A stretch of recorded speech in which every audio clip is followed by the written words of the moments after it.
NCERT मंथन में आप सभी का स्वागत है। पिछले सत्र में हमने 1892 के भारतीय परिषद अधिनियम पर बात की थी। जी। आज हम उसी कड़ी में आगे बढ़ रहे हैं और बात करेंगे भारतीय परिषद अधिनियम 1909 की। हाँ, जिसे मॉर्ले मिंटो सुधार भी कहते हैं। बिल्कुल। और हमारी ये चर्चा आधारित होगी एनसीईआरटी और लक्ष्मीकांत की पॉलिटी पुस्तक पर। गहराई से पड़ताल करेंगे इसकी। जरूर। देखिए, हमारा मकसद बिल्कुल साफ है। इस अधिनियम के हर पहलू को, हर बारीकी को समझना, ऐसी तथ्यात्मक जानकारी निकालना जो एमसीक्यूज में काम आए, और वो समझ भी बनाना जो मुख्य परीक्षा के विश्लेषणात्मक सवालों के जवाब लिखने में मदद करे। जी, मतलब दोनों तरह से उपयोगी हो। हाँ, और कोशिश यही रहेगी कि हर बात को एकदम साफ, सरल भाषा में, जैसे एक शिक्षक समझाते हैं, वैसे ही पहुंचाया जाए। बिल्कुल। तो चलिए फिर शुरू करते हैं आज की चर्चा। सबसे पहले यही सवाल उठता है कि आखिर 1909 में इन सुधारों की जरूरत क्यों आन पड़ी? माहौल क्या था उस समय भारत में? बिल्कुल, देखिए ये समझना बहुत जरूरी है। 20वीं सदी की शुरुआत थी और भारत में राष्ट्रीय चेतना मतलब राष्ट्रवाद काफी तेजी से बढ़ रहा था। अच्छा। हाँ, इसके पीछे कई कारण थे। एक तो 1905 का बंगाल विभाजन था, वो एक बहुत बड़ा ट्रिगर पॉइंट था। हाँ, उसके खिलाफ तो काफी आंदोलन हुआ था। जबरदस्त स्वदेशी आंदोलन चला 1905 से 1908 तक। लोगों में बहुत गुस्सा था। अंग्रेजों का जो आर्थिक शोषण था, नस्लीय भेदभाव था, ये सारी चीजें मिलकर राष्ट्रवाद को आप कह सकती हैं हवा दे रही थीं। हाँ, बंगाल विभाजन तो वाकई एक बड़ा मोड़ था, और शायद कांग्रेस के अंदर भी कुछ उथल-पुथल चल रही थी। सही पकड़ा आपने। भारतीय राष्ट्रीय कांग्रेस जो 1885 में बनी थी, उसमें भी अब मतभेद उभरने लगे थे। विचारधाराओं का टकराव बढ़ रहा था। नरम दल और गरम दल वाले। बिल्कुल। ये टकराव 1907 के सूरत अधिवेशन में एकदम खुलकर सामने आ गया। कांग्रेस दो हिस्सों में बट गई। नरमपंथी जो संवैधानिक तरीकों, अर्जी याचिकाओं में विश्वास रखते थे, और गरमपंथी जो बहिष्कार, सक्रिय विरोध से स्वराज चाहते थे। अच्छा, तो कांग्रेस में फूट पड़ गई, और इसी दौर में मुस्लिम लीग भी तो बनी थी। हाँ, ये भी एक बहुत ही महत्वपूर्ण घटना है। 1906 में ढाका में अखिल भारतीय मुस्लिम लीग की स्थापना हुई। उनकी मुख्य चिंता क्या थी? देखिए, लीग के नेताओं को ये डर सता रहा था कि अगर भारत में कभी लोकतांत्रिक व्यवस्था बनी तो हिंदू बहुमत के शासन में मुसलमानों के हित शायद सुरक्षित ना रहें। इसीलिए उन्होंने अपने समुदाय के लिए कुछ विशेष राजनीतिक अधिकारों की मांग शुरू कर दी, और सबसे बड़ी मांग थी पृथक निर्वाचक मंडल की। पृथक निर्वाचक मंडल, इसकी मांग उन्होंने कब रखी? ये मांग उन्होंने 1906 में ही वाइसरॉय लॉर्ड मिंटो के सामने रखी थी। मुस्लिम नेताओं का एक प्रतिनिधि मंडल मिंटो से शिमला में मिला था। इसे शिमला प्रतिनिधि युक्त थी या शिमला डेपुटेशन कहते हैं। तो मतलब एक तरफ राष्ट्रवाद है, कांग्रेस बंटी हुई है, मुस्लिम लीग अपनी अलग मांगे रख रही है। अंग्रेज क्या सोच रहे थे ये सब देखकर? अंग्रेजों के लिए ये स्थिति आप कह सकते हैं एक मौका भी थी और एक चुनौती भी। अच्छा, कैसे? उनकी रणनीति दो तरफा थी। एक तरफ वो कांग्रेस के नरमपंथियों को कुछ रियायतें देना चाहते थे ताकि उन्हें गरमपंथियों से अलग रखा जा सके, आंदोलन थोड़ा ठंडा पड़े। और दूसरी तरफ उनकी वो पुरानी नीति बांटो और राज करो। उन्हें लगा कि अगर हिंदू और मुसलमानों के बीच राजनीतिक खाई बना दी जाए तो ये जो बढ़ता हुआ राष्ट्रवाद है ये अपने आप कमजोर हो जाएगा। तो क्या 1892 वाला अधिनियम काफी नहीं था इसके लिए? नहीं, वो अब नाकाफी लगने लगा था। उसमें चुनाव का तरीका बहुत ही सीमित, अप्रत्यक्ष था। परिषदों के पास अधिकार भी बहुत कम थे। बदलती हुई परिस्थितियों और अंग्रेजों की नई चालों के लिए वो फिट नहीं बैठ रहा था। तो सुधारों की जरूरत महसूस हो रही थी अंग्रेजों को भी, और शायद नरमपंथियों को भी कुछ उम्मीदें थीं। बिल्कुल। उस समय के वाइसराय लॉर्ड मिंटो और भारत सचिव जॉन मॉर्ले जो लंदन में थे, उनके बीच काफी चिट्ठी पत्री हुई 1906 से 1910 के बीच। हाँ। उसे साफ पता चलता है कि वो बढ़ते उग्रवाद से चिंतित थे। उन्हें लग रहा था कि कुछ संवैधानिक सुधार करने पड़ेंगे ताकि भारतीयों के एक वर्ग को, खासकर नरमपंथियों और जमींदारों को, अपनी तरफ रखा जा सके, उनकी वफादारी बनी रहे। और क्या बाहरी घटनाओं का भी कोई असर था? हाँ, बिल्कुल। जैसे 1905 में जापान ने रूस को हरा दिया। एक छोटे से एशियाई देश ने एक बड़े यूरोपीय देश को हराया। इससे पूरे एशिया में एक नई लहर दौड़ी। उपनिवेशवाद के खिलाफ एक आत्मविश्वास जागा। इसका असर भारत पर भी पड़ना ही था। अच्छा, तो ये सारी पृष्ठभूमि थी। अब आते हैं सीधे अधिनियम के प्रावधानों पर। क्या थे वो मुख्य बदलाव? हाँ, यहीं पर मामला बड़ा दिलचस्प है। प्रावधानों को ऊपर से देखें तो लगता है कि भारतीयों को ज्यादा प्रतिनिधित्व मिल रहा है, लेकिन गहराई में जाएं तो पता चलता है कि असली ताकत अंग्रेजों ने अपने ही पास रखी। अच्छा, चलिए देखते हैं एक एक करके। पहला और सबसे बड़ा बदलाव था परिषदों का विस्तार। जो केंद्र की विधान परिषद थी, इंपीरियल लेजिस्लेटिव काउंसिल, उसका आकार बहुत बढ़ा दिया गया। पहले अतिरिक्त सदस्य 16 होते थे, अब 60 कर दिए। 60? ये तो काफी बड़ा जंप था। हाँ, लेकिन इसमें एक पेंच था। इन 60 में से बहुमत यानी 37 सदस्य या तो सरकारी अधिकारी होते थे या वाइसराय द्वारा मनोनीत। निर्वाचित सदस्य, जिनकी संख्या 27 थी, वो अल्पमत में ही रहे। अच्छा, मतलब नाम का विस्तार था लेकिन कंट्रोल अभी भी अंग्रेजों का ही। बिल्कुल यही कहानी प्रांतों में भी थी। प्रांतीय विधान परिषदों का भी विस्तार हुआ। बड़े प्रांत जैसे बंगाल, मद्रास, बंबई में सदस्य संख्या 50 तक पहुंच गई। प्रांतों में भी यही हाल था। प्रांतों में एक छोटा सा फर्क ये किया गया कि गैर सरकारी सदस्यों का बहुमत हो सकता था, लेकिन उसमें भी खेल था। ये गैर सरकारी सदस्य निर्वाचित भी होते थे और मनोनीत भी। तो मनोनीत सदस्यों के जरिए बहुमत बना लेते होंगे। हाँ, अंग्रेज अक्सर मनोनीत सदस्यों के जरिए अपना पल्ला भारी रखते थे या फिर निर्वाचित सदस्यों को आपस में ही बांट देते थे। समझ गया। अब चुनाव की बात करते हैं। क्या आम लोगों को वोट का अधिकार मिला इस बार? यहीं पर दूसरा महत्वपूर्ण प्रावधान आता है, अप्रत्यक्ष चुनाव और बहुत ही सीमित मताधिकार। मतलब अभी भी डायरेक्ट इलेक्शन नहीं? नहीं, ज्यादातर चुनाव अभी भी अप्रत्यक्ष ही थे। आम जनता सीधे वोट नहीं डालती थी। कुछ खास संस्थाएं या वर्ग थे, जैसे नगर पालिकाएं, जिला बोर्ड, विश्वविद्यालय, चैम्बर्स ऑफ कॉमर्स, जमींदार, ये लोग अपने प्रतिनिधि चुनकर भेजते थे। और वोट कौन दे सकता था? वोट देने का अधिकार तो बस गिने चुने लोगों के पास था। बहुत कड़ी शर्तें थीं। या तो आपके पास बहुत संपत्ति हो या आपकी आमदनी अच्छी हो। उस जमाने के हिसाब से शायद 10-30 रुपए महीना भी काफी माना जाता था। या फिर आप उच्च शिक्षित हो। कितने लोगों को मिला होगा ये अधिकार अंदाजन? अंदाजा है कि उस समय की कुल आबादी के शायद 1% से भी कम लोगों को वोटिंग का अधिकार था। बाप रे, सिर्फ 1%? इसमें तो आम आदमी, किसान, मजदूर, महिलाएं, कोई नहीं आता होगा। बिल्कुल नहीं, लोकतंत्र तो अभी बहुत दूर था। लेकिन इस अधिनियम की सबसे ज्यादा चर्चा और आलोचना तो शायद पृथक निर्वाचक मंडल को लेकर होती है। वो क्या था, जरा विस्तार से बताइए। हाँ, आप बिल्कुल सही मुद्दे पर आए हैं। तीसरा और इस अधिनियम का सबसे विवादास्पद, सबसे ज्यादा असर डालने वाला प्रावधान था पृथक निर्वाचक मंडल, सेपरेट इलेक्टोरेट्स। यहीं पर अंग्रेजों ने वो बांटो और राज करो वाली चाल चली, जिसने भारतीय राजनीति की दिशा ही बदल दी। क्या किया उन्होंने? इसके तहत पहली बार मुसलमानों के लिए अलग निर्वाचन क्षेत्र बना दिए गए। अलग निर्वाचन क्षेत्र? मतलब ये कि कुछ सीटें सिर्फ मुसलमानों के लिए आरक्षित कर दी गईं और उन सीटों पर उम्मीदवार भी केवल मुसलमान ही खड़ा हो सकता था। और सबसे अहम बात, उन सीटों के लिए वोट डालने वाले भी सिर्फ मुसलमान ही होते थे। क्या मतलब उसी इलाके में रहने वाले हिंदू या दूसरे धर्म के लोग उस सीट के लिए वोट नहीं दे सकते थे? जी नहीं, बिल्कुल नहीं। यही तो इसकी खासियत थी। पर अंग्रेजों ने इसका तर्क क्या दिया? अंग्रेजों का तर्क था कि इससे मुस्लिम अल्पसंख्यक समुदाय के हितों की रक्षा होगी, उन्हें उचित प्रतिनिधित्व मिलेगा। लेकिन जो आलोचक थे, जो राष्ट्रवादी नेता थे, उन्होंने इसे सीधे सीधे बांटो और राज करो की नीति कहा। उनका क्या कहना था? उनका मानना था कि ये व्यवस्था भारतीयों को धर्म के आधार पर राजनीतिक रूप से हमेशा के लिए बांट देगी, राष्ट्रीय एकता को बहुत नुकसान पहुंचाएगी। और बाद में ये व्यवस्था सिर्फ मुसलमानों तक सीमित नहीं रही, इसे कुछ हद तक जमींदारों और वाणिज्य मंडलों जैसे वर्गों के लिए भी लागू किया गया। ये तो वाकई एक बहुत बड़ा और गंभीर कदम लगता है। इसके दूरगामी परिणाम हुए होंगे। बहुत ज्यादा। इसकी बात हम आगे करेंगे। ठीक है। अच्छा, इसके अलावा परिषदों के कामकाज में भी कुछ बदलाव किए गए थे? हाँ, चौथा प्रावधान परिषदों के कार्यों में वृद्धि से जुड़ा है। सदस्यों को अब कुछ और अधिकार दिए गए। जैसे अब वो बजट पर बहस कर सकते थे।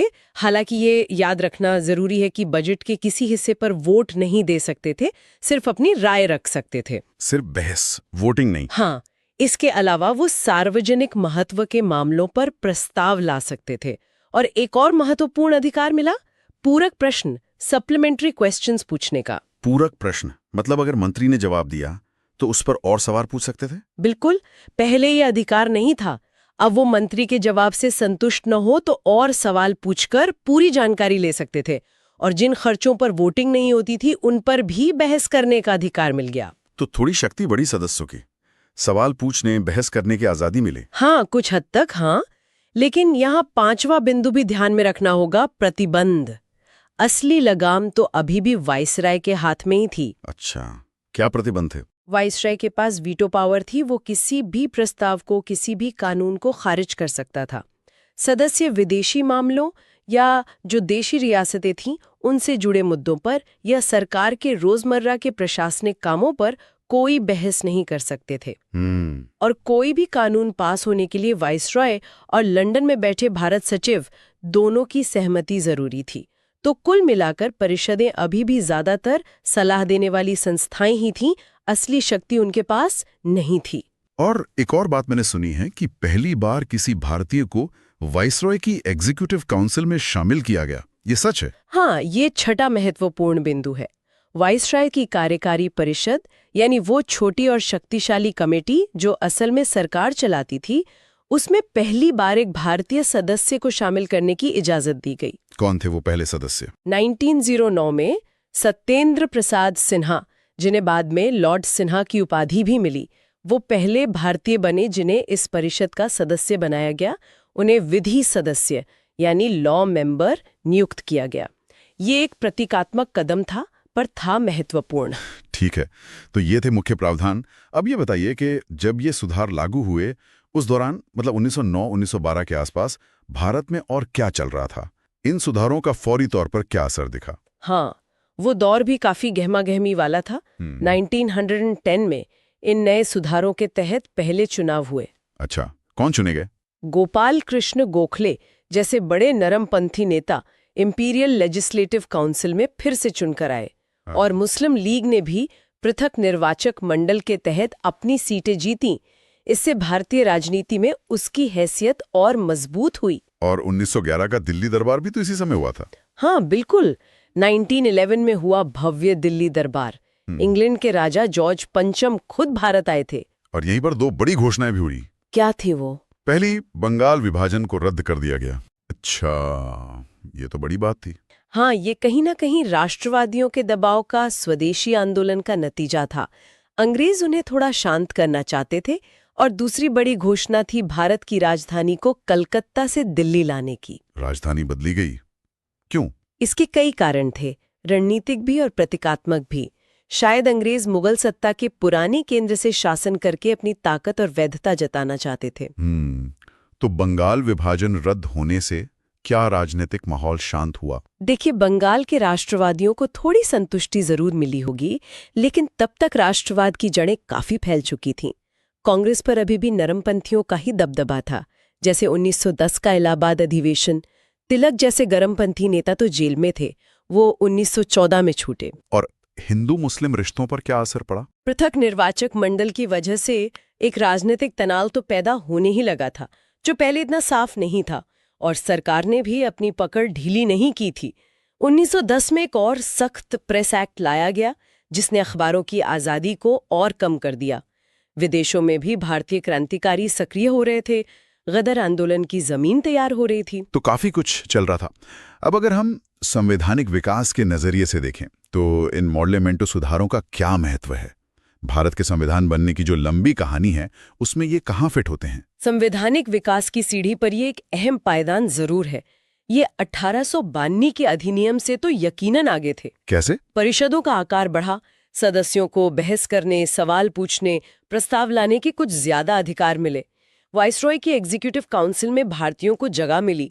इस लिहाज से देखें तो ये 1919 के मॉन्टेग्यू चेम्सफोर्ड सुधारों की भूमिका तैयार कर रहे थे, जिसमें प्रांतों में द्वैध शासन जैसी और व्यवस्थाएं आईं। लेकिन इसका सबसे बड़ा प्रभाव क्या माना जाता है? इसका सबसे स्थायी और शायद सबसे नकारात्मक असर माना जाता है सांप्रदायिक प्रतिनिधित्व को संस्थागत बनाना। पृथक निर्वाचक मंडल की वजह से? हाँ, पृथक निर्वाचक मंडल की जो शुरुआत यहाँ हुई, उसने भारतीय समाज और राजनीति में धर्म के आधार पर बंटवारे को एक तरह से कानूनी जामा पहना दिया।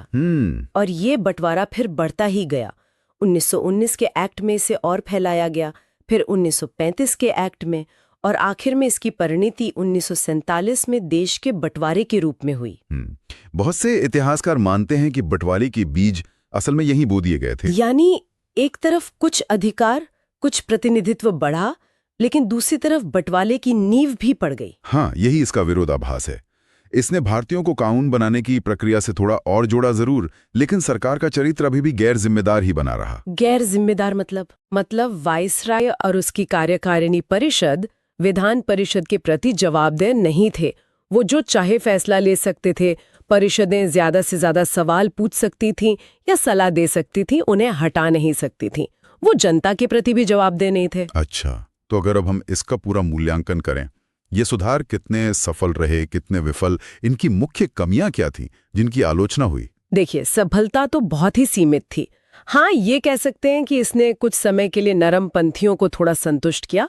उन्हें लगा कि चलो कुछ तो हासिल हुआ।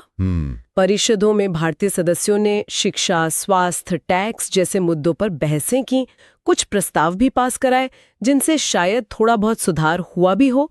और अंग्रेजों के नजरिए से देखें तो मुस्लिम लीग को अलग करके उन्होंने राष्ट्रवादी आंदोलन को बांटने में कुछ हद तक कामयाबी पा ली। लेकिन क्या ये राष्ट्रवादियों की उम्मीदों पर खरे उतरे?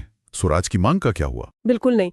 राष्ट्रवादियों की जो असली मांग थी, स्वर शासन या स्वराज, उस दिशा में ये सुधार बहुत छोटे कदम थे। गरमपंथी तो इनसे बिल्कुल भी खुश नहीं थे।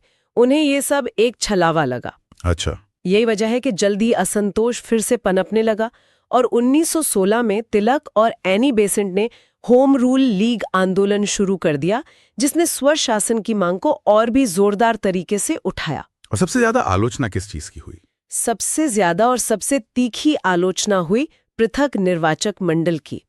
लगभग सभी राष्ट्रवादी नेताओं ने, कांग्रेस ने इसे देश को बांटने वाली एक बहुत खतरनाक नीति बताया। उनका मानना था कि ये जानबूझकर किया गया। हाँ, उनका मानना था कि अंग्रेज जानबूझकर हिंदू मुसलमानों के बीच खाई खोद रहे हैं ताकि उनकी हुकूमत बनी रहे। इसके अलावा और क्या कमियां गिनाई जाती हैं? कई और कमियां थीं। जैसे हमने पहले बात की, परिषदों के पास असली शक्ति थी ही नहीं। वो सिर्फ सलाह दे सकती थीं, बजट पर वोट नहीं दे सकते थे। हाँ। चुनाव का तरीका अप्रत्यक्ष था और वोट देने का अधिकार इतने कम लोगों के पास था कि आम आदमी तो पूरी तरह से बाहर था।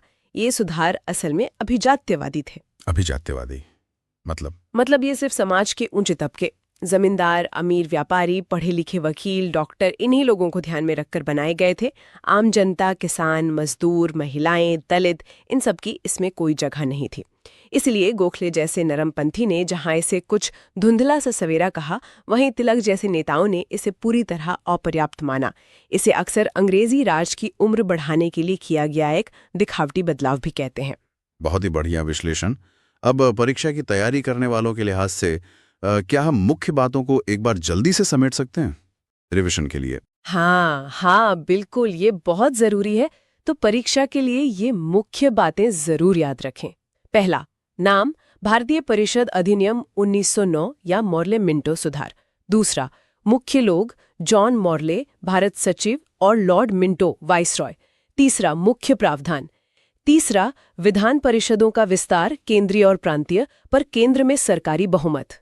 तीसरा, अप्रत्यक्ष चुनाव, बहुत सीमित मताधिकार, करीब 1%। तीसरा, मुसलमानों के लिए पृथक निर्वाचक मंडल की शुरुआत, ये सबसे ज्यादा महत्वपूर्ण है, इसे बिल्कुल ना भूलें। तीसरा, बजट पर बहस का अधिकार मिला पर वोट का नहीं। तीसरा, पूरक प्रश्न पूछने का अधिकार मिला। तीसरा, वाइसरॉय की कार्यकारी परिषद में पहले भारतीय सदस्य एसपी सिन्हा की नियुक्ति। और इसके प्रभाव और आलोचना क्या थे संक्षेप में? चौथा, मुख्य प्रभाव और आलोचना। सांप्रदायिक प्रतिनिधित्व की नींव पड़ी, जिसने भविष्य की राजनीति और विभाजन पर गहरा असर डाला।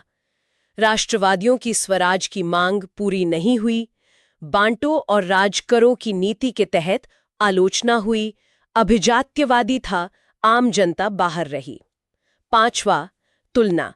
इसे 1892 के अधिनियम, जिसमें अधिकार और चुनाव बहुत सीमित थे, और 1919 के मॉन्टेग्यू चेम्सफोर्ड सुधार, जिसमें प्रत्यक्ष चुनाव और प्रांतों में द्वैध शासन आया, के साथ रखकर समझना चाहिए। बहुत अच्छे। ये बिंदु एमसीक्यूज और मुख्य परीक्षा के उत्तर दोनों में काम आएंगे। जी बिल्कुल। और जाते जाते एक सवाल मैं श्रोताओं के लिए छोड़ना चाहूंगी। जरूर। ये जो पृथक निर्वाचक मंडल जैसी व्यवस्था लाई गई, जिसने सांप्रदायिक राजनीति को संस्थागत रूप दिया, क्या इसके जो दूरगामी परिणाम हुए, जैसे भारत का विभाजन, वो सचमुच अनपेक्षित थे, जैसा कि कुछ अंग्रेज अधिकारी बाद में कहते रहे, या फिर ये ब्रिटिश नीति का एक सोचा समझा कदम था, जिसके ऐसे ही नतीजे अंग्रेज चाहते थे या कम से कम अंदाजा रखते थे? ये वाकई सोचने वाली बात है। को समझने में थोड़ी और मदद मिले। बिल्कुल, बहुत ही दिलचस्प सवाल। तो आज के सत्र के लिए बस इतना ही। हमें पूरी उम्मीद है कि 1909 के मोर्लेमेंटो सुधारों पर हमारी ये विस्तृत चर्चा आप सबके लिए उपयोगी रही होगी। जी।